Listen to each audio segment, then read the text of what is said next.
Bismillahirrahmanirrahim. Assalamualaikum warahmatullahi wabarakatuh. Bersama kita muliakan dan kita hormati para alim ulama, para kiai, para sesepuh, para tokoh masyarakat yang selalu kita harapkan doa serta keberkahannya. Ya insyaallah mudah-mudahan Allah panjangkan umur sehat afiah, diberkahkan hidup dunia wal akhirah, dan insyaallah mudah-mudahan kehadiran beliau-beliau di tempat ini penyebab turunnya rahmah, taufik dan hidayah dari Allah. Amin ya rabbal alamin. Salam ta'zim tak lupa kami sampaikan terkhusus kepada Bapak RT, Bapak RW, Bapak Kepala Desa Babakan Remak, Haji Dayat, Ketua MUI Babakan Remak Kiai Haji Khairuddin, Ketua Dewan Kemakmuran Miftahul Karamah Ustadz Hasanuddin. Ya, insyaallah mudah-mudahan Allah panjangkan umur, sehat afiah, dan mudah-mudahan jabatan-jabatannya di dunia ini penambah amal ibadah di sisi Allah. Amin ya rabbal alamin. Terkhusus sahibul hajat Bapak Purwanto dan Ibu Septa Maudiah, ya insyaallah mudah-mudahan Allah panjangkan jodohnya, diberkahkan rumah tangganya, diberikan keturunan yang saleh salihah. Amin ya rabbal alamin. Terkhusus untuk Ananda Zain Malik Ahmad yang telah dikhitan, ya insyaallah mudah-mudahan Ananda menjadi anak yang saleh, anak yang berbakti kepada Allah dan Rasulnya, bermanfaat bagi agama dan bangsa, dan terkhusus dapat membawa kedua orang tua sampai ke dalam syurganya Allah. Amin ya rabbal alamin.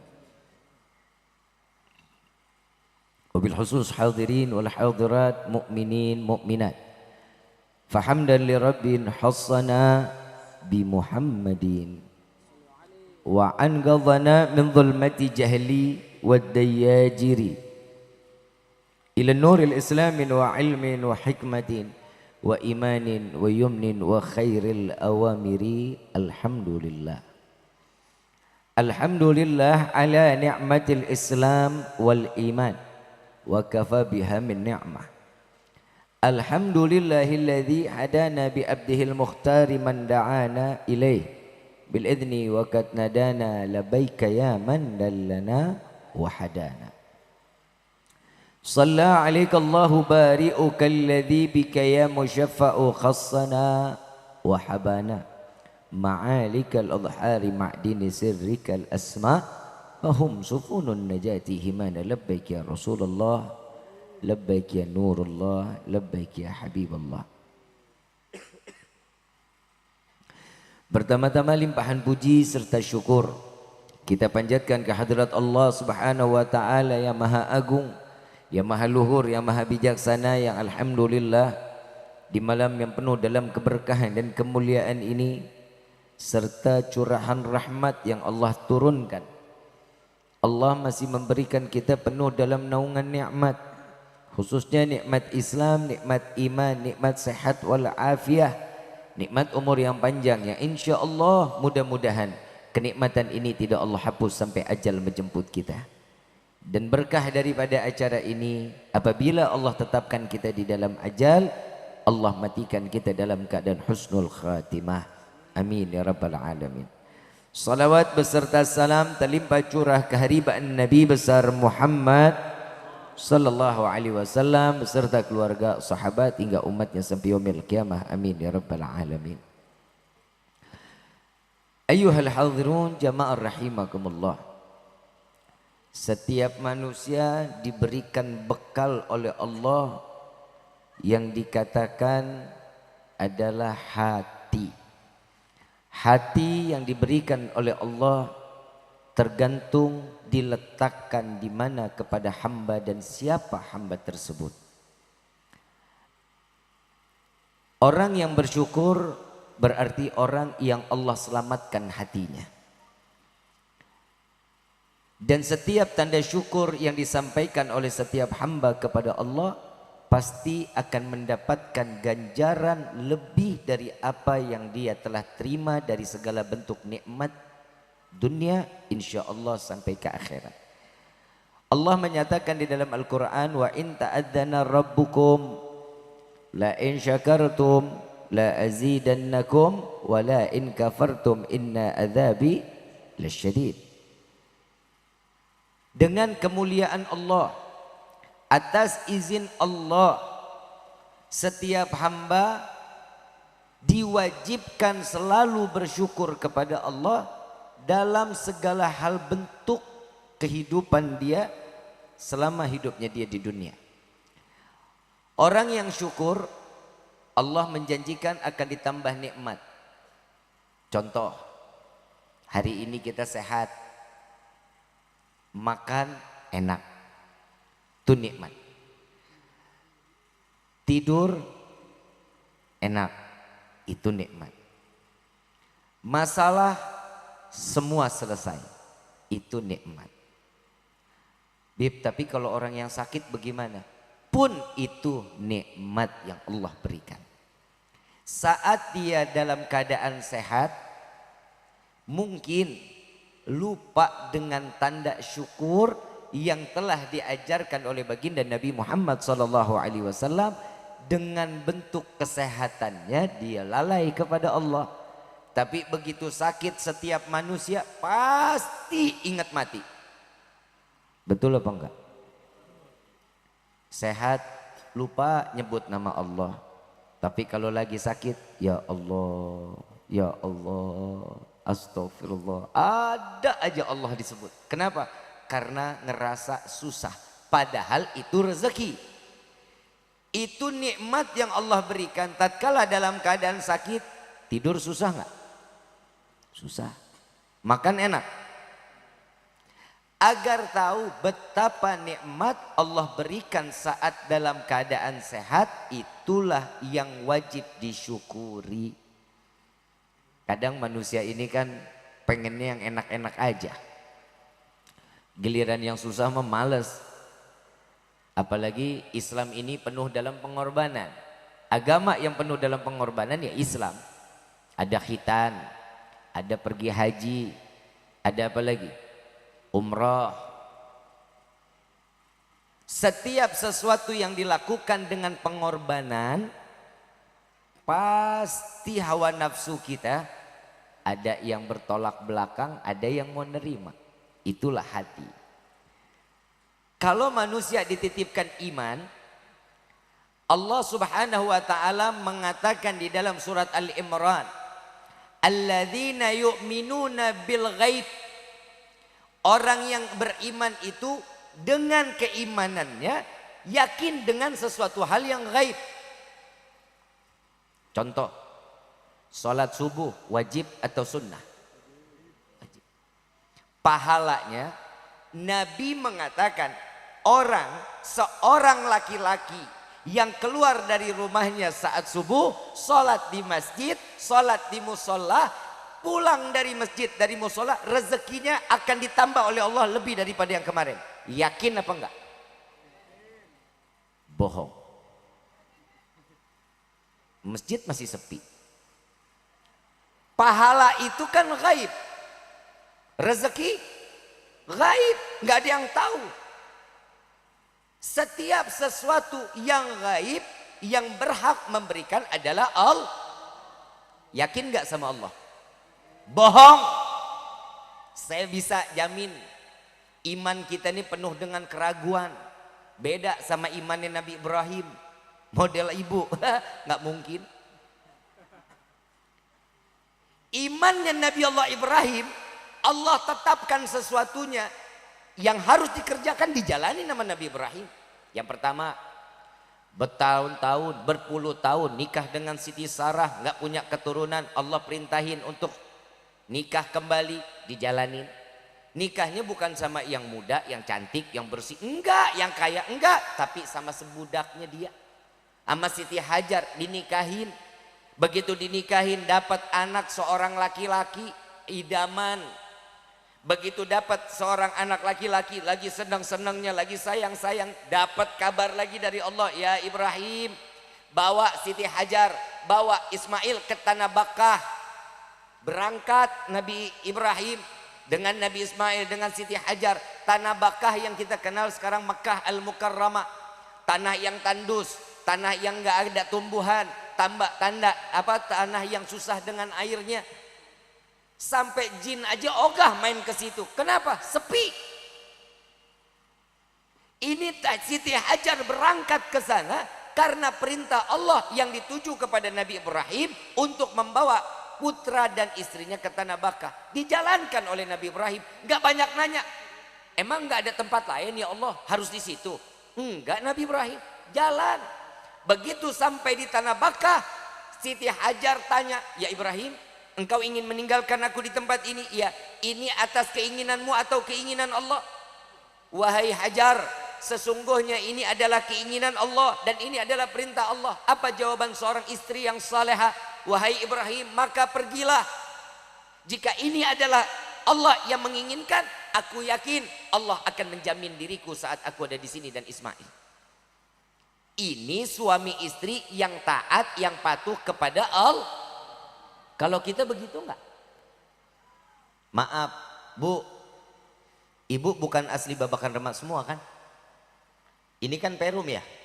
Hampir rata-rata pendatang, betul enggak? Sebelumnya ibu ada yang tinggal di Ancaran ada? Ada? Yang tinggal di Sindang Agung ada?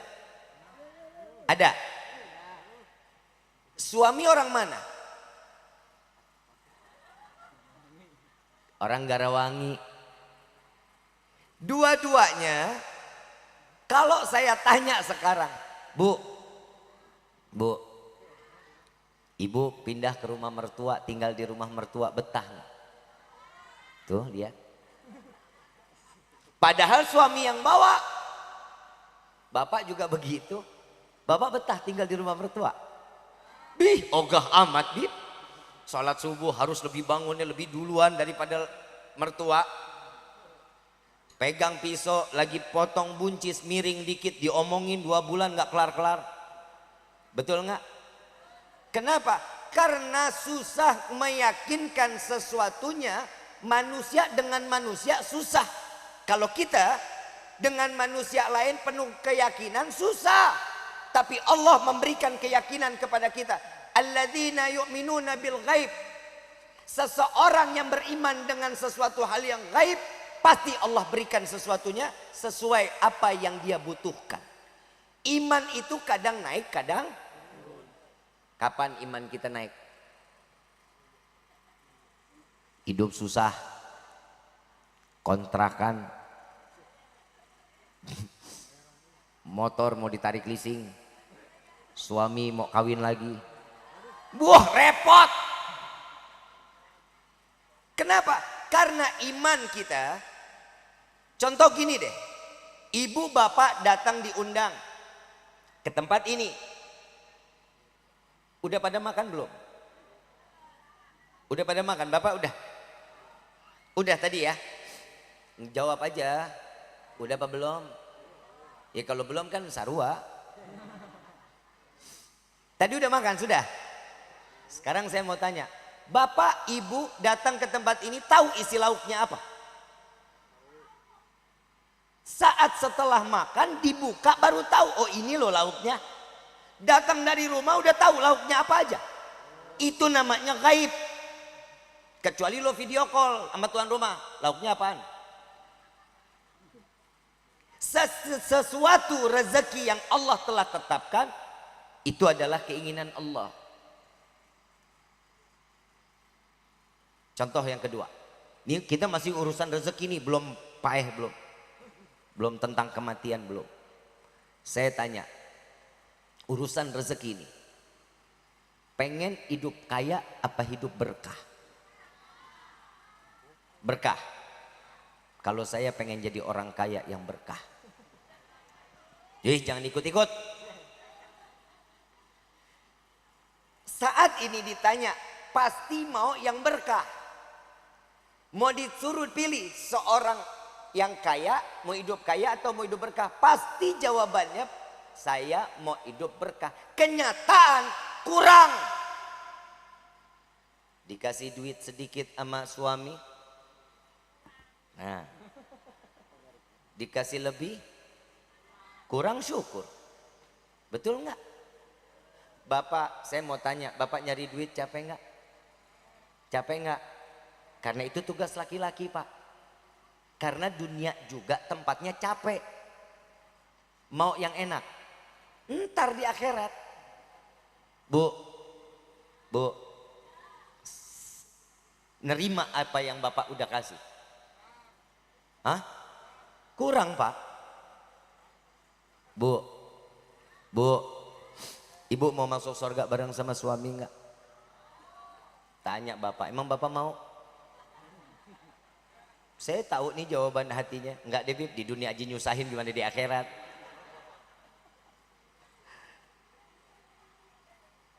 Kapan rumah tangga ini bisa sama-sama masuk ke dalam surga? Kalau rumah tangganya dia dasari dengan iman tanpa keraguan. Bapak nyari rezeki di luar, ibu sholat duha. Ini rumah tangga yang sakinah mawaddah. Bapak nyari duit, ibu live TikTok. Bapak nyari duit, ibu lagi sibuk ngerumpiin tetangga. Enggak begitu, enggak salah lagi. Ngerumpi sama tetangga sih enggak. Palingan lewat grup aja, Bib. Inilah manusia. Islam ini agama yang penuh dalam pengorbanan. Kenapa? Karena Islam ini tahu betul apa yang dibutuhkan oleh setiap hamba. Allah ini tahu yang dibutuhkan seorang hamba. Yang dibutuhkan seorang hamba itu nyarinya yang nikmat-nikmat. Makanya Allah sebutkan satu ayat diulang puluhan kali. Fabi ayyi ala'i rabbikuma tukal. Nikmat yang mana yang kalian dustakan wahai hamba? Allah udah kasih semua di dalam hidup kita. Apa yang enggak Allah kasih? Oksigen, seandainya aja kita bisa beli, miskin kita seketika. Sebulan, Pak, miliaran kita beli oksigen loh, Pak. Ingat nggak waktu corona? Nyari tabung oksigen aja udah susahnya setengah mati, betul nggak? Mau ngisi oksigen, ngantri nggak? Ngantri.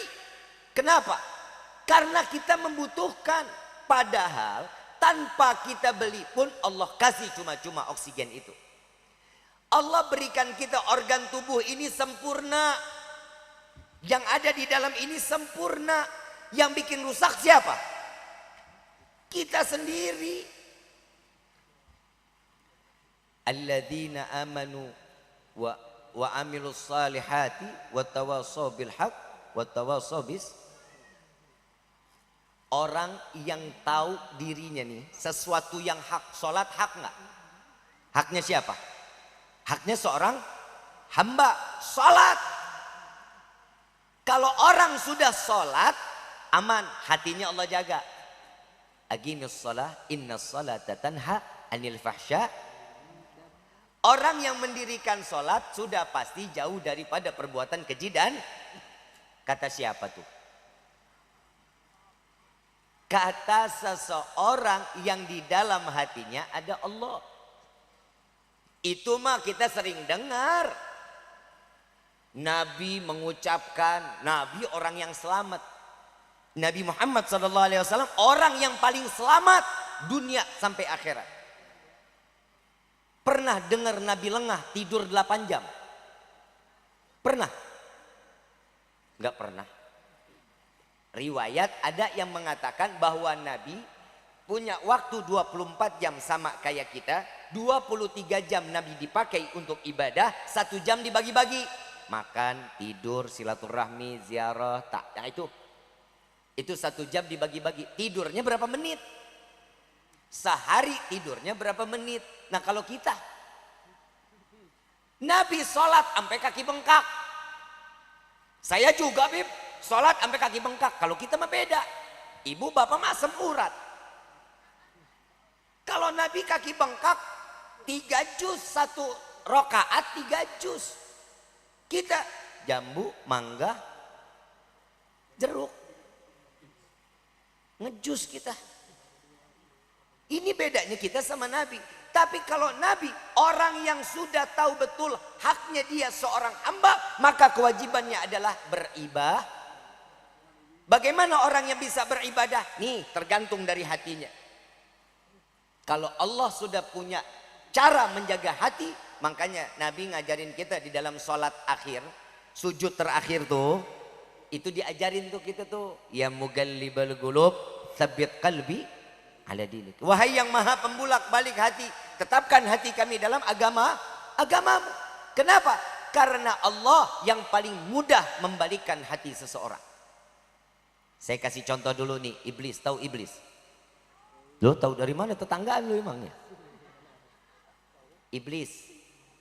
Iblis pernah baik nggak? Pura-pura baik pernah. Pura-pura baik pernah. Datang ke Nabi. Pura-pura baik. Assalamualaikum ya Rasulullah. Waalaikumsalam. Siapa ya? Kata Nabi. Saya iblis. Mau ngapain? Jangan masuk. Bimbing aku untuk bertaubat kepada Allah, wahai Rasulullah. Kata Nabi, gampang. Kalau taubatmu mau diterima sama Allah, engkau mau diampuni dari dosa-dosamu oleh Allah, gampang. Apa ya Rasulullah? Datang ke makbarahnya Nabi Adam sujud. Apa jawaban iblis? Hei Muhammad, masih hidupnya Adam aja saya nggak mau sujud, apalagi udah mati. Tuh iblis tuh. Emang kalau udah hatinya nggak baik sampai mati tetap nggak baik. Tapi kita, alhamdulillah Allah ciptain bukan iblis. Kita adalah Al Habib Abdullah bin Alwi Al Haddad beliau mengatakan, barang siapa seorang hamba yang tiba-tiba dia berkeinginan untuk menyebut nama Allah, maka segerakan sebutlah nama Allah. Kita kadang mau naik motor nih, kadang pengen banget tuh, ya Allah. Ya Allah, kadang la ilaha illallah, la ilaha, kadang sholawat lagi bawa motor tuh. Ada aja keinginan kita nyebut nama Allah.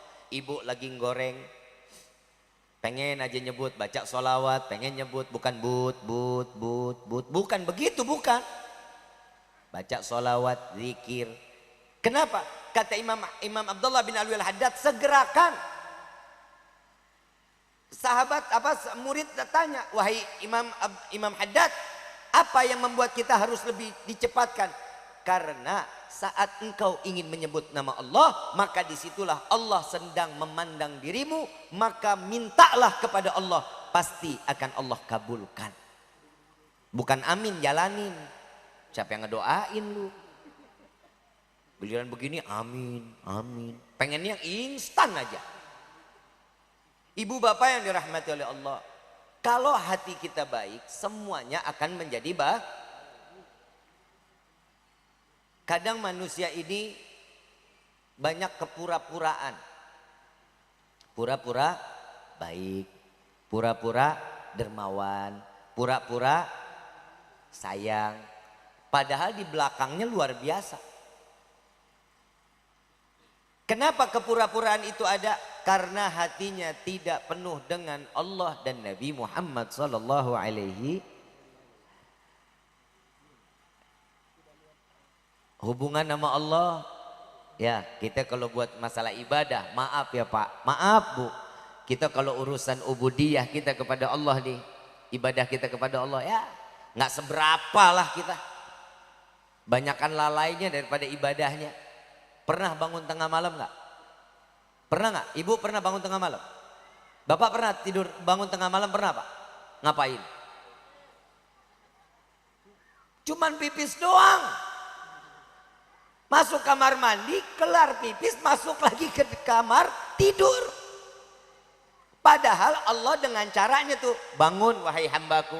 Dengan caranya tuh bikin kita kebelet pipis. Bangun wahai hambaku. Saat kita ingin pipis, begitu keluar pipisnya, ambil wudhu. Itu yang dimaksud sama Allah itu, ambil wudhu. Bukan tidur lagi gelo. Ambil wudhu, gelar sajadah, salat. Ya Allah 2 rakaat aja. Salat tahajud. Kalau kami diajarkan oleh guru-guru kami, oleh para salaf dahulu. kalau bangun tidur tengah malam tuh, sepertiga malam, kita disunnahkan mandi. Karena kita mau mandi sholat sunnah taubat. Itu yang pertama. Mandi. Kenapa disuruh mandi? Biar seger. Kita megang air aja gini. Bangun tengah malam, pegang air mah males banget. Ini disuruh mandi. Kenapa? Yang pertama biar segar. Sholat sunnah 2 rakaat, sholat taubat. Habis itu lanjut lagi dengan tahajud. Habis itu lanjut lagi dengan sholat tasbih. Selesai itu sholat hajat. Selesai hajat baca Quran sampai ketemu subuh. Tuh kita diajarin sama guru-guru kita begitu. Ya Bib. Enggak deh Bib dah. Capek. Karena dunia tempatnya. Ibu mau senang. Pai. Mau enak. Pai. Nabi bilang apa? Seseorang itu bisa kelihatan ahli ibadah atau tidaknya bagaimana saat kematiannya datang.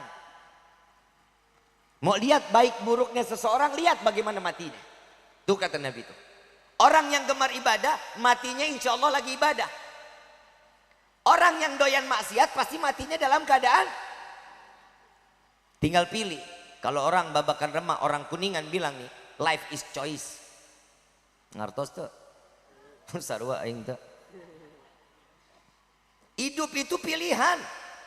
Mau baik mau buruk tergantung Allah sudah kasih arahan kepada Nabi. Nabi sudah sampaikan kepada umat. Semuanya tergantung. Udah sampai ke umat, guru-guru udah ngajarin. Kenapa adanya dia khitan? Agar dia bersih dari kesuciannya, bersih. Dia disuci dari segala bentuk hadas. Saat itu tidak menyimpan lagi penyakit. Ini kan contoh khitan. Ada istilah, ada kedokterannya itu, ada kebaikannya. Tapi di dalam agama lebih harus ada. Kenapa? Karena tidak lagi terdapat letaknya najis di dalam tubuh kita. Di dalam kulit maksudnya, maaf. Di dalam kulit kita. Makanya adanya khitan. Perempuan ada nggak di khitan? Ada. Perempuan itu cuma ditores sedikit. Kalau laki-laki dipotong. Kalau perempuan ditores. Kenapa? Kalau perempuan itu tidak di khitan, maka kemungkinan sampai akhir umurnya menjadi seseorang yang tidak akan pernah bisa menahan syahwatnya. Ini perempuan. Kalau laki-laki, maaf Bib, itu kan kulit ciptaan Allah Bib. Tapi kok kita buang ya Bib? Baik, saya jawab, boleh nggak nih? Boleh nggak? Ini ada perkataan dulu. Ada sejarah Habib Salim bin Ahmad bin Jindan. Habib Salim bin Ahmad bin Jindan didatengin sama orang non muslim. Lalu beliau tanya, Tuan, saya mau tanya, di dalam Islam ini kok ada zalim ya? Maksudnya apa? Kan kita udah diciptain sama Tuhan kan sempurna. Lalu kenapa kita harus sakitin diri? Maksudnya apa? Khitan, sunat. Oh gitu. Ntar saya jawab katanya. Di depannya ada buah. Nggak kayak ini, sepi. Meja di sini sepi. No air. Oh lihat air sampai 5 biji. Ini air, sono air. Ntar juga jadi Rifki gelonggongan. Terusin gak nih? Sampai mana tadi? Buah. Saat diberikan buah, di depannya itu ada buah. Saat ini orang non muslim mau ngambil jeruk, ditarik piringnya. Mau ambil anggur, ditarik piringnya. Begitu diambil pisang, didiemin sama Habib Salim bin Ahmad bin Jindan. Diambil pisang, begitu dibuka di stop, stop. Jangan dibuka kulitnya, makan. Tuan, masa iya makan buah pisang sama kulit-kulitnya katanya gitu. Loh, kenapa memang? Ya mana enak, begitulah cara Islam untuk mengkhitan seseorang laki-laki. Paham nggak Pak? Bapak paham kan? Ibu nggak paham. Oh paham Bu? Ngerti banget ya. Inilah Islam, yang dibuang yang kotor, yang bersihnya pasti akan terpakai. Itu Islam. Pergi haji ada mabit, bapak mau kaya, ibu mau kaya, saat dalam keadaan mabit pasti ngemper tidurnya.